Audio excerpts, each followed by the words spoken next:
सरकार को लग रहा है वो सच्चे हैं, तो सांच को आंच क्या करा लीजिए जांच, सांच को आंच क्या करा लीजिए जांच। और अब कब तक बहाना दीजिएगा कि ये विपक्ष की साजिश है? विपक्ष के सारे पे छात्र सड़कों पे नहीं है, सपने टूट रहे हैं, सपने नेशनल नाबूद हो रहे हैं, इसीलिए छात्र सड़कों पर है। और याद रखिएगा, उनके सपनों के बीच कोई आएगा, पहाड़ आए, दरिया आए या चट्टान आए, छात्र टकराएंगे महोदय। मैं फिर कहूंगा, यदि आप सच हैं तो सच को आंच क्या कराइए जांच। सदस्य जयराम कुमार महतो जी। धन्यवाद अध्यक्ष महोदय। आदरणीय मुख्यमंत्री को दोबारा बहुमत से चुनकर आने के लिए भी धन्यवाद।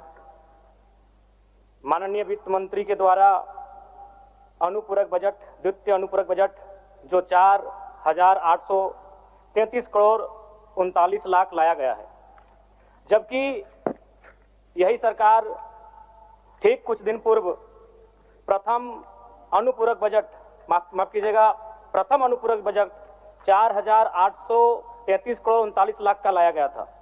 और आज पुनः द्वितीय अनुपूरक बजट जो कि 11,697 करोड़ 45 लाख की राशि लेकर आए हैं।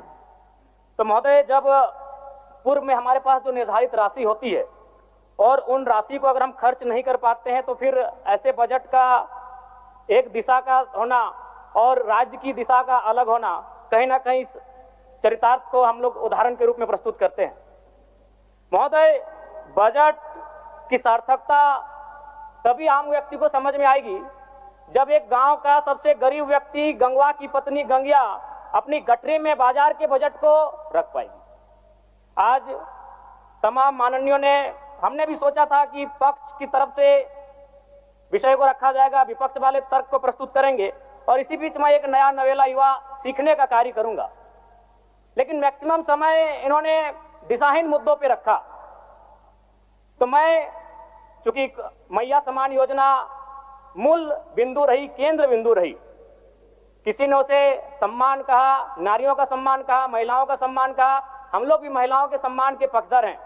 हमारे एक भाई कह रहे थे कि 2,500 रुपए की राशि जब एक स्कूल कॉलेज में पढ़ने वाली बहन को दिया जाएगा तो उससे वो स्कूल कॉलेज कागज, कॉपी, कलम की सामग्री लेगी। मैं कहना चाहूंगा, अगर आप उसे स्कूल कॉलेज जाने से पहले अगर 2,500 रुपए देंगे तो उसे आप निकम्मा और आलसी बनाएंगे। यदि आपको उस राशि को देना है तो उसके स्कूल कॉलेज जाने के बाद दीजिए, स्कॉलरशिप के रूप में दीजिए।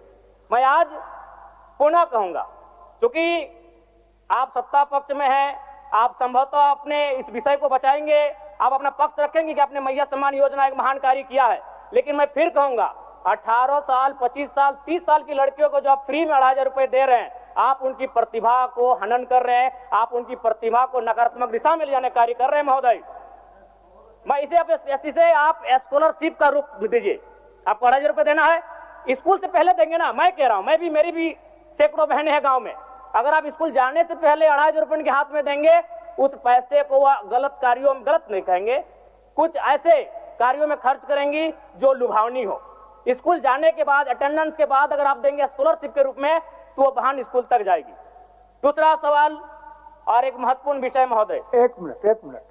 माननीय सदस्यगण, सहमति हो तो सदन की कार्रवाई समाप्त होने तक समय बढ़ाई जाए। बोलिए, अब समाप्त करिए, बोलिए। महोदय, यदि वास्तव में मैया सम्मान की राशि 2,500 रुपए सम्मान है, तो मैं चाहूंगा हम लोग एक सार्थक दिशा में बढ़िया महोदय।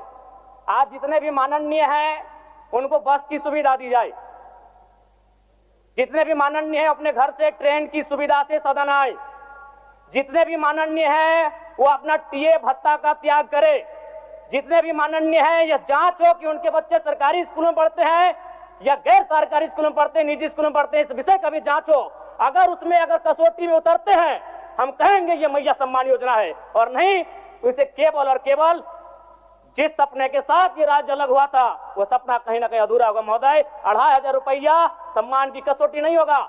सम्मान तभी होता है जब समानता से आता है, समानता है तभी सम्मान है। अगर समानता नहीं है महोदय तो किस सम्मान की आप बात करते हैं महोदय? मैं पुनः कहना चाहूंगा महोदय, 30 सेकंड 45 सेकंड का समय चाहूंगा। आदरणीय परम श्रद्धेय, सीजीएल का मामला अभी भी गर्म है। यदि सरकार को लग रहा है वो सच्चे हैं तो सांच को आंच क्या करा लीजिए जांच, सांच को आंच क्या करा लीजिए जांच। और अब कब तक बहाना दीजिएगा कि ये विपक्ष की साजिश है? विपक्ष के सारे पे छात्र सड़कों पे नहीं है, सपने टूट रहे हैं, सपने नेशनल नाबूद हो रहे हैं, इसीलिए छात्र सड़कों पर है। और याद रखिएगा उनके सपनों के बीच कोई आएगा, पहाड़ आए, दरिया आए या चट्टान आए, छात्र टकराएंगे महोदय। मैं फिर कहूंगा यदि आप सच हैं तो सच को आंच क्या कराइए जांच, सीजीएल की जांच हो। मैं पुनः कहूंगा खतियान आधारित स्थानीय नीति, विस्थापन नीति पुनः समीक्षा करते हुए लागू कैसे हो उस दिशा में राज्य बढ़ना चाहिए। और महत्वपूर्ण विषय महोदय मैं ये कहना चाहूंगा, हो गया माननीय जयराम कुमार जी, हो गया। धन्यवाद महोदय।